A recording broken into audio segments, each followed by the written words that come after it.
Les Les amis, fermiers blancs regardez d'Afrique ça du Sud jusqu'à la fin. sont-ils devenus des cibles à abattre? Donald Trump en est persuadé et nourrit un sentiment de peur qui se propage chez les Afrikaners, ces descendants de colons européens. Tom a 19 ans, à la tête d'une ferme familiale, il a échappé, dit-il, à un assassinat. Tom a peur de représailles, il ne souhaite pas montrer son visage. Il décrit ce qu'il appelle une scène d'horreur. Lui, caché dans un bâtiment annexe, et des agresseurs cagoulés, en pleine nuit, lourdement armés. Les Blancs sont davantage la cible des malfaiteurs que les Noirs. Parce que c'est nous qui avons les terres et les fermes, pas eux. Beaucoup de Noirs aimeraient en avoir, mais ils n'arrivent pas à s'en procurer. En Afrique du Sud, l'immense majorité des fermes sont détenues par les Blancs, l'héritage de la colonisation et de l'apartheid. C'est une menace. Ils veulent que l'on quitte cette ferme. Ça va s'arrêter où? Dans une guerre? À la fin, il va bien falloir qu'on se défende et que l'on protège nos terres. Les gars, vous avez entendu. Et regardez le type de commentaires que j'ai pu observer sous cette vidéo. Regardez. Voici. Et celui qui a le plus attiré mon attention, c'est celui-là.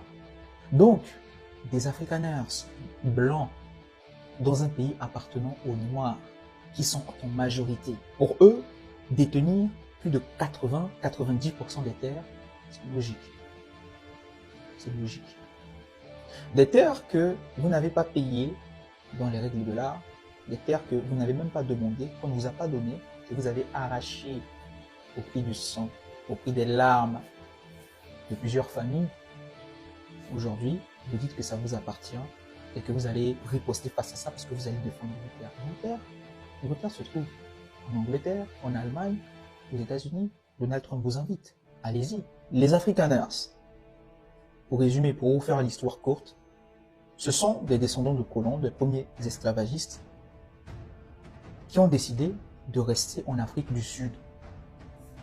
Les autres ont dit, nous, on est venu ici se chercher, on est venu ici pour faire de la barbarie, du désordre, c'est terminé, on a fini, voilà, de planter ce que nous avons à planter, on rentre en métropole, on rentre chez nous, parce que chez nous, c'est déjà propre, et on peut continuer à, voilà, à les néocoloniser de loin. Eux, ils ont dit à leurs frères, non, nous, on reste ici, parce que ici, ça nous appartient, mais on veut rester dans un royaume où c'est nous qui continuons à être les colons, et qui continuons à dominer. Raison pour laquelle l'apartheid en Afrique du Sud. Et l'apartheid, pour vous faire un ordre d'idées, un ordre de temps, ça n'a cessé définitivement autour des années 1994. Définitivement, je dis bien. Moi, ma grande sœur, elle est née, il y avait encore l'apartheid en Afrique du Sud. Ça veut dire que si vous étiez, par exemple, autour des années 1990-92 jusqu'en 1994 et que vous vous rendiez en Afrique du Sud, vous allez voir ce que